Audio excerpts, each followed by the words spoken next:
آپ سن رہے ہیں کتاب تاریخ ابن خلدون، باب نمبر 18، فارس، طبقہ رابعہ ملوک فارس، سب ہیڈنگ صابور اور نذیرہ۔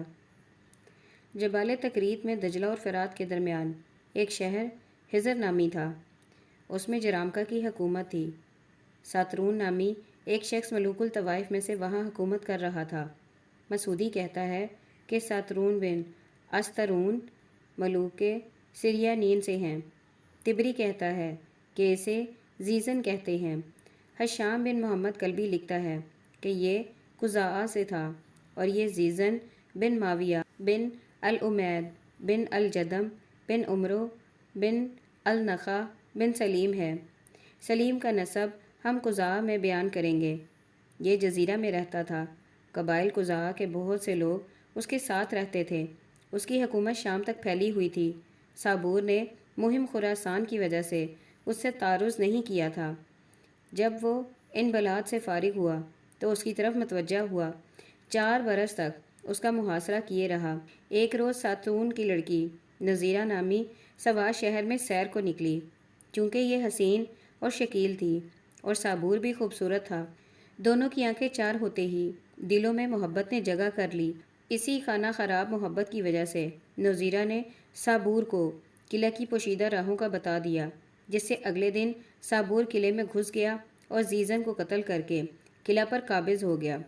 بنی قزاعہ جو اس کے ساتھ قلعے میں رہتے تھے بیابانوں کی طرف چلے گئے اور بنی حلوان تقریباً فنا ہو گئے اور قلعہ حضر ویران و مسمار ہو گیا۔ سب ہیڈنگ نذیرہ کا انجام۔ صابور نے فتح یابی کے بعد نذیرہ سے بیعہ کر لیا۔ شب عروسی کو اس کے ساتھ رہا۔ نذیرہ کے بچھونے میں آس کے پتے بھرے ہوئے تھے۔ صابور کو اس کی سختی سے تکلیف ہوئی۔ باتوں باتوں میں پوچھ بیٹھا کہ تیرا باپ کیا کھاتا تھا؟ نذیرہ نے جواب دیا، مکھن، گوشت، شہد، کھجوریں، شراب۔ یہ کہہ کر شامت اعمال سے بول اٹھی، اور تیرا باپ؟ صابور کو یہ کلمہ ناگوار گزرا۔ غصے سے کہنے لگا کہ میں تیرے ساتھ زمانہ کی باتیں کرنے نہیں آیا، میں اس دوستی پر لعنت بھیجتا ہوں۔ یہ کہہ کر صابور اٹھا اور ایک شخص کو یہ حکم دیا کہ تیز گھوڑے پر سوار ہو کر نذیرہ کے بال اس کے دم میں باندھ کر دوڑائے۔ اس شخص نے ایسا ہی کیا۔ نذیرہ کے بال اکھڑ گئے اور اسی ذلت اور رسوائی کی حالت میں وہ مر گئی۔ ابن اسحاق کا یہ خیال ہے کہ جس نے قلعہ حضر کو فتح کر کے ویران کیا اور ساترون کو قتل کیا وہ صابور ذوال اکتاف ہے، لیکن سہیلی اس کا انکار کرتا ہے کیونکہ ساترون ملوک الطوائف سے ہے اور جس نے اس کی حکومت و سلطنت لے لی تھی وہ ارد شیر اور اس کا لڑکا صابور ہے، اور صابور ذوال اکتاف اس کے بہت دن بعد ہوا ہے اور وہ ملوک بنی ارد شیر کا 9واں بادشاہ ہے۔ اور پھر آگے چل کر سب ہیڈنگ صابور کا عرب پر تسلط۔ سہیلی کہتا ہے کہ پہلے جس نے مالوک ساسانیہ سے ہیرا پر قبضہ کیا وہ صابور بن ارد شیر ہے۔ اس نے جب عرب کو اپنا مطیع کر لیا تو ان پر اس نے اپنی طرف سے عمرو بن عدی جدال منظر کو وہاں کا حاکم بنایا۔ عمرو بن عدی نے نہایت خوبی سے وہاں کا انتظام کیا اور برابر سالانہ خراج دیتا رہا۔ اس کے مرنے کے بعد اس کا لڑکا عمرہ القیس بن عمرو بن عدی وہاں کا گورنر ہوا۔ اس کے بعد یہ ملک آل منظر کی حکومت میں وراثتاً چلا آیا، جیسا کہ آئندہ بیان کیا جائے گا۔ سب ہیڈنگ بہرام بن ہرمز۔ صابور 30 برس تک حکومت کر کے مر گیا۔ اس کے بعد اس کا لڑکا ہرمز تخت پر بیٹھا۔ اس نے صرف 1 برس حکمرانی کی۔ اس کے بعد بہرام بن ہرمز بادشاہ ہوا۔ یہ نہایت حلیم اور نیک سیرت تھا۔ اس نے اپنے اسلاف کی اقتدا کی۔ معنی مثنوی زندیق جو نور کا قائل، ظلمت کا منکر تھا، اور اس کے دادا صابور کے عہد حکومت میں ظاہر ہوا تھا، جس کی جندیں صابور نے بھی تباہ کی تھی۔ اس کے بعد پھر مجوسی ہو گیا جب بہرام بن ہرمز نے اسے قتل کرا دیا۔ مسعودی کہتا ہے کہ اس کے معنی ہیں جو شخص ظاہر تفسیر کتاب زردشت سے، جس کا ذکر پہلے اس سے ہو چکا تھا، منحرف ہو کر اس کی تعویل کرے۔ چونکہ اس کتاب کا نام زند تھا اس وجہ سے اس کے تعویل کرنے والے کو زندیہ کہنے لگے۔ اس کے بعد عرب نے اسے مارب کر کے زندیق کہا۔ اس میں وہ تمام لوگ شامل ہو گئے جو ظاہر کی مخالفت کریں اور در حقیقت باطن کے منکر ہو۔ اس کے بعد عرف شرع میں زندیق اسے کہنے لگے جو بظاہر اسلام کا قائل ہو اور در حقیقت کفر کا پابند ہو۔ سب ہیڈنگ: بہرام بن بہرام۔ بہرام بن ہرمز 3 برس 3 مہینے حکومت کر کے مر گیا۔ اس کے بعد اس کا لڑکا بہرام بادشاہ ہوا۔ یہ تخت پر بیٹھتے ہی آوارگی اور عیش و عشرت میں مبتلا ہو گیا۔ اس کے افسر رعایا کو ظلم و ستم کر کے پریشان کرنے لگے۔ گاؤں کے گاؤں، شہر کے شہر ویران ہو گئے۔ ایک روز یہ شکار سے لوٹا۔ اتفاق سے 2 الو ایک درخت پر ویرانے میں بیٹھے ہوئے بول رہے تھے۔ بہرام نے کہا، کاش میں پرندوں کی زبان سمجھتا ہوتا۔ 2 بانوں نے جو اس وقت موجود تھے عرض کیا کہ ہم ان کی زبان سمجھتے ہیں۔ یہ دونوں الو بیاہ کی باتیں کر رہے ہیں۔ مادہ کہتی ہے کہ میں 20 شہر لے کر ویران تیرے ساتھ نکاح کر لوں گی، اور نر نے اسے قبول کر لیا ہے اور کہتا ہے کہ اگر بہرام کا زمانہ حکومت اور کچھ روز باقی رہ گیا تو میں تجھے 20 کے بجائے ہزاروں ویرانے دوں گا۔ بہرام یہ سن کر خواب غفلت سے چونک پڑا اور خود امور سلطنت کا انتظام کرنے لگا۔ اس کا آخری زمانہ حکومت ابتدائی زمانے سے عدل و انصاف، انتظام و تدبیر میں بڑھ گیا۔ سب ہیڈنگ: بہرام اور کرسین بن بہرام۔ اس کے مرنے کے بعد بہرام بن بہرام تخت نشین ہوا۔ اسے شہنشاہ کے لقب سے مخاطب کرتے تھے۔ سجستان اس کا دارالحکومت تھا۔ صرف 4 برس حکومت کر کے مر گیا۔ اس کے بعد اس کا بھائی کرسین ترسی بن بہرام 9 برس حکومت کرتا رہا۔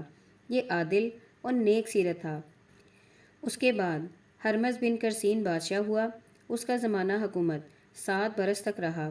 یہ بادشاہ مقام جندیسا پور، مضافات خراسان میں رہتے تھے۔ Sub heading: صابور ذوالاکتاف۔ ہرمز کے مرنے کے بعد اس کی کوئی اولاد نہ تھی۔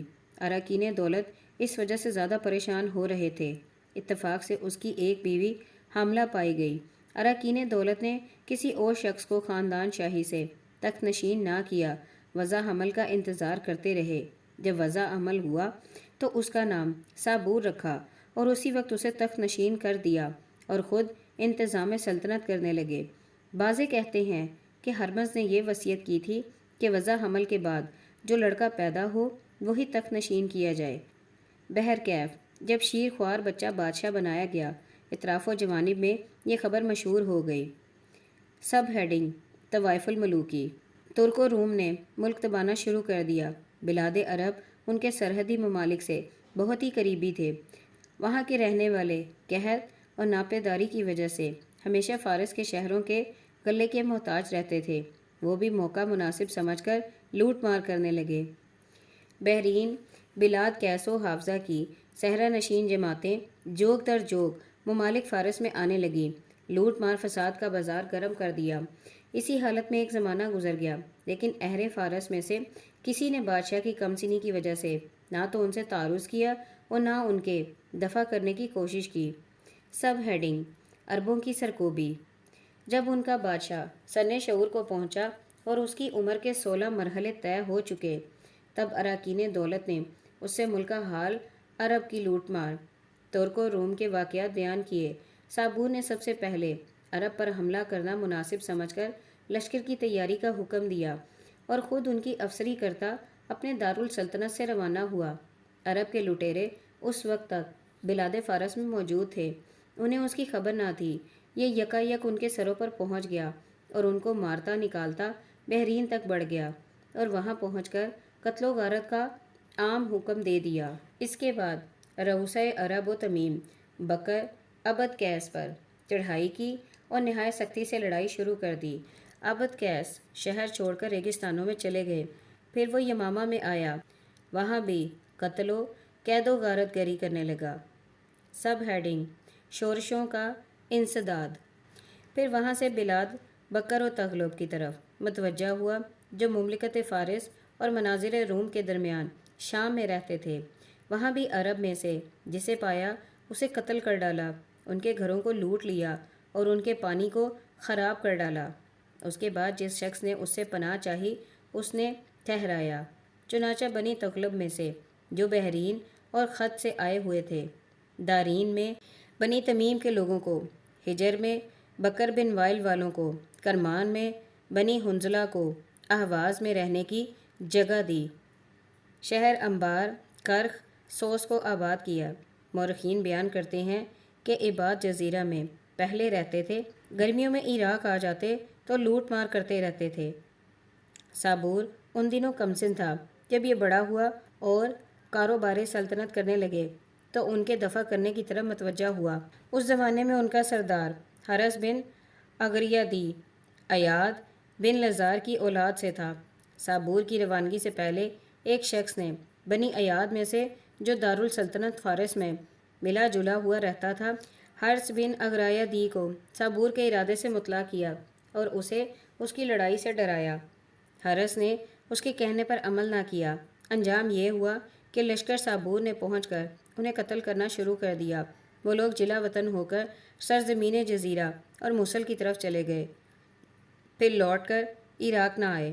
جب مسلمانوں کے دلاور سرداروں نے ان شہروں کو فتح کیا اور ان سے جزیہ خراج طلب کیا تو انہوں نے جزیہ دینے سے انکار کیا اور وہ روم چلے گئے۔ سب ہیڈنگ: عمرو بن تمیم کا صابور کا مشورہ۔ سہیلی صابور بن ہرمز کے تذکرہ میں لکھتا ہے کہ یہ اکتاف بازو عرب کے بدن سے کاٹ ڈالتا تھا، اسی وجہ سے عرب اسے ذوالاکتاف کہتے ہیں۔ بحرین میں اس نے اس کے سردار عمرو بن تمیم کو گرفتار کیا۔ اس وقت اس کی عمر 300 برس کی ہو چکی تھی۔ اس نے صابور سے کہا، میں تم سب کو قتل کر ڈالوں گا، تم لوگ حکومت و سلطنت کے مدعی ہو، تمہارا یہ خیال ہے کہ تمام جہان میں تمہاری حکومت پھیلی ہوئی ہے۔ عمرو بن تمیم نے جواب دیا، اے بادشاہ، یہ عالمی حتمی سے بعید ہے۔ اگر در حقیقت ان کا کوئی حق ہے اور وہ اس کے مستحق ہیں تو تمہارا قتل کرنا انہیں نہیں روک سکتا، اور اگر کوئی حق و استحقاق نہیں ہے تو تجھے ان پر قبضہ مل گیا ہے، ان کو یوں ہی رہنے دے، تیری آئندہ اولاد ان سے نفع اٹھائے گی۔ بیان کیا جاتا ہے کہ صابور کو عمرو بن تمیم کے اس جواب پر رحم آ گیا، اس نے ان کے قتل و غارت سے ہاتھ اٹھا لیا۔ سب ہیڈنگ: کیسر روم کی صابور پر فوج کشی۔ اس کے بعد اس نے بلاد روم پر حملہ کیا، ان کے اکثر قلعوں کا محاصرہ کیا۔ اس کے عہد حکومت میں رومیوں کا بادشاہ قسطنطین تھا، جس نے ملوک روم میں سب سے پہلے نصرانی مذہب اختیار کیا تھا۔ قسطنطین کے مرنے کے بعد اسی کے خاندان سے الیانوس نامی ایک شخص تخت حکومت پر بیٹھا اور دین نصرانیت سے منحرف ہو گیا۔ رؤسائے ملت کو قتل اور گرجوں کو مسمار کرا دیا اور صابور سے لڑنے کے لیے ایک کثیر التعداد فوج جمع کر لی۔ عرب کے قبائل بھی صابور سے انتقام لینے کے لیے کیسر روم کی فوج میں شامل تھے۔ اس لشکر کا سپہ سالار ریوسانوس تھا، جسے الیانوس کیسر روم نے ایران کو ویران کرنے کے لیے روانہ کیا تھا۔ اس رومی لشکر کی تعداد 1,70,000 بیان کی جاتی ہے۔ جس وقت یوسانوس رومی فوج لیے ہوئے سرزمین فارس پہنچا۔ سب ہیڈنگ: صابور کی شکست و فرار۔ صابور نے بھی لشکر فراہم کر کے رومیوں کا مقابلہ کیا۔ رومیوں نے پہلے ہی حملے میں صابور کو پسپا کر دیا۔ عرب کے گروہ نے اس کا تعاقب کیا، لیکن وہ محدود چند آدمیوں کو ہمراہ لے کر جان بچا کر بھاگ نکلا۔ رومیوں نے اس کے خزانہ پر قبضہ کر لیا اور شہر تبسون پر اپنی کامیابی کا پھریرا اڑا دیا۔ وہاں کے رہنے والے رومیوں سے متنفر ہو کر جلا وطن ہو گئے اور رومیوں نے وہاں سکونت اختیار کر لی اور نہایت عزت اقتدار سے رہنے لگے۔ کچھ عرصہ بعد الیانوس ایک لڑائی میں مارا گیا۔ رومیوں نے یوسانوس کو اپنا سردار بنانا چاہا۔ یوسانوس نے یہ شرط کی کہ رومی پھر نصرانی مذہب اختیار کر لیں، جیسا کہ حکومت زمانہ قسطنطین میں تھا۔ رومیوں نے اسے قبول کر لیا اور یوسانوس نے حکومت اختیار کر لی۔ سب ہیڈنگ: صابور اور یوسانوس میں مصالحت۔ اس کے بعد صابور نے پھر فوج جمع کر کے حملہ کرنے کی یوسانوس کو دھمکی دی اور یہ کہلا بھیجا کہ میں اپنی رعایا کا انتقام لینے کے لیے آ رہا ہوں، تم خبردار ہو جاؤ۔ یوسانوس یہ سن کر گھبرا گیا اور اسی رومی افسروں کو ہمراہ لے کر صابور کے پاس گیا۔ صابور نے اسے معانقہ کیا، نہایت عزت سے اسے ٹھہرایا اور اس امر پر صلح کر لی کہ رومی تمام مال غنیمت واپس کر دیں اور خون بہا کے عوض نسیین دے دیں، جسے رومیوں نے فارس سے لے لیا ہے۔